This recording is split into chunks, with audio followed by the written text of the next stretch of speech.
को ज़्यादातर शायद कनाडा की मदद ना कर सके, बिकॉज उनकी अपने पर्सनल बायलैटरल ताल्लुकात बड़े इंपॉर्टेंट हैं इंडिया के साथ। बहुत सारी जगहों पे तो जो ममालिक हैं वो इंडिया को सपोर्ट कर रहे हैं इसकी इशू के ऊपर। जो वेस्ट के सारे मुल्क हैं वो इंडिया को परस्यू कर रहे हैं। यूरोपियन यूनियन इंडिया के साथ फ्री ट्रेड एग्रीमेंट चाहता है, बरतानिया फ्री ट्रेड एग्रीमेंट चाहता है, फ्रांस $9 बिलियन के रफाल सबमरीन्स वगैरह बेचना चाह रहा है।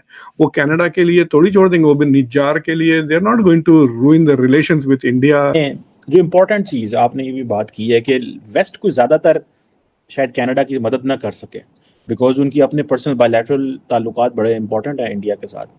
तो फिर वेस्टर्न ये अलायंस का क्या फ़ायदा होगा if they can't stand with the partner?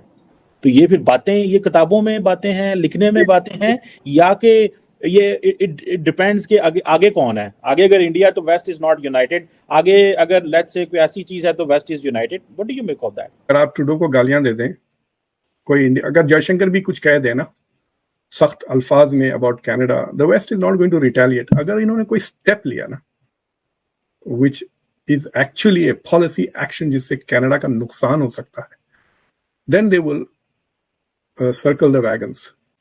और वैसे अब एशियन कंट्रीज डरते नहीं है कनाडा से। आपने देखा कि शी जिनपिंग ने भी बड़ी बुरी तरह से डांट दिया था ट्रूडो को बाली में, और उसका वीडियो लीक हो गया था। मुझे तो शक है कि वो वीडियो शी जिनपिंग ने लीक किया, because he wanted his own people to see कि वो कितना बहादुरी से और कितना arrogantly डील करता है with western powers. So Canada is an easy Western power to humiliate because it is not really a power.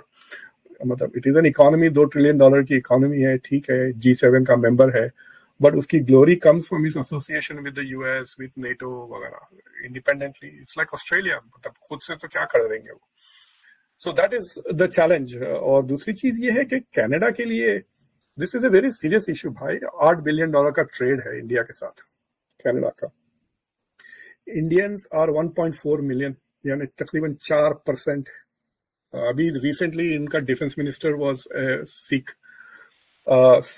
जो सिख कम्युनिटी है कनाडा में वो तकरीबन 7 लाख से ज्यादा है, 770,000, 2.1% कनाडा की पॉपुलेशन है। सो कनाडा फंस गया है, साउथ एशियन मुल्क बन गया है वो। It is part of it. Toronto जाए आप देखें, it is more like going to a South Asian. हालांकि बहुत ही खूबसूरत शहर है। इट इज मतलब वहां पे कुछ 6 लाख साउथ एशियंस है टोरंटो ही में। सो टोरंटो कनाडा इज मतलब एनमेश्ड विथ साउथ एशिया, उससे अलग नहीं हो सकता। So I think this was a bad mistake. जितना जल्दी ये क्राइसिस खत्म करे वो और पैच अप करें, it is better. I don't know how they are going to do this. Already उसने ट्रूडो ने ये इंफॉर्मेशन फ्रांस को, बरतानिया को और यूएस को की तरफ भेज दिया है। Is trying to involve it, is trying to make it a multilateral issue, a bilateral issue. And I also don't think that is a smart move for Canada, because I don't think कि France वगैरह like अभी जैसा मैं आपको बता रहा था are going to stand up with Canada against India. अब ये और बात है कि इंडिया अपने रेस्पॉन्सेस में कोई ज्यादा ना ओवरस्टेप ना कर दे। बस एक चीज बोलनी है कि जस्टिन भाई हैं, हमारे ऊपर ना भारत ने बड़ा जुल्म करा यार, बड़ा जुल्म करा है भारत वालों ने।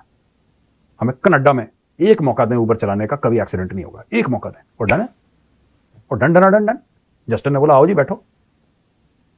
ये काम कर रहे हैं ये लोग सब।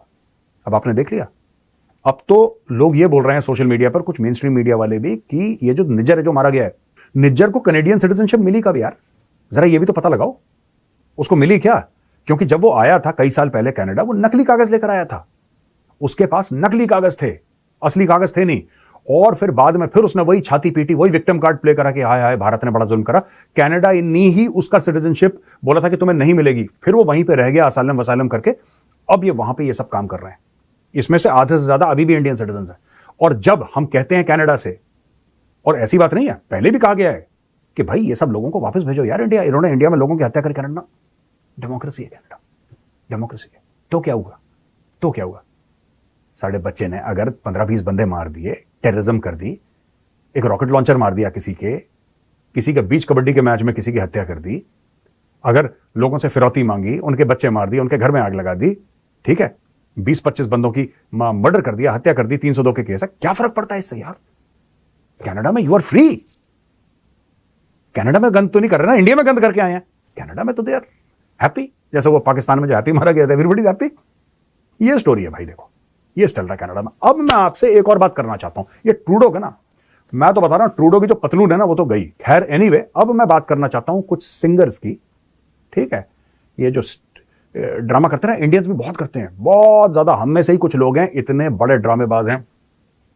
आर्टिस्ट के लिए कोई बॉर्डर नहीं होता, तुम ऊपर से आयो, आर्टिस्ट के लिए बॉर्डर नहीं होता। घुस के दिखाना जरा America without passport without visa, मार मार के सुझा नहीं दिया ना उन लोगों ने, फिर मेजर के पास आना, they have no borders and ये सब नाटक मत करा करो, ठीक है। अब मैं तुम्हें एक्सपोज करता हूं, अगर खालिस्तानियों को कर दिया मैंने, अब आइए बात संगीतकारों की। Alright, hold your horses, seat belt बांध करें। अच्छा दोस्तों, अब मैं आता हूं सपोर्टर्स। पिछली बार सिद्धू मूसेवाला की वीडियो को लेकर बड़ा साहब, मेजर साहब आपने कैसे कह दिया, क्या कह दिया आपने, सिद्धू मूसेवाला इतना बढ़िया स्टार था। मैं उसके गाने पे बात नहीं कर रहा कि सिद्धू मूसेवाला अच्छा गा, मैंने उसके गाने ज्यादा सुने नहीं है, ना मैं ऐसे गाने सुनता, ठीक है जी।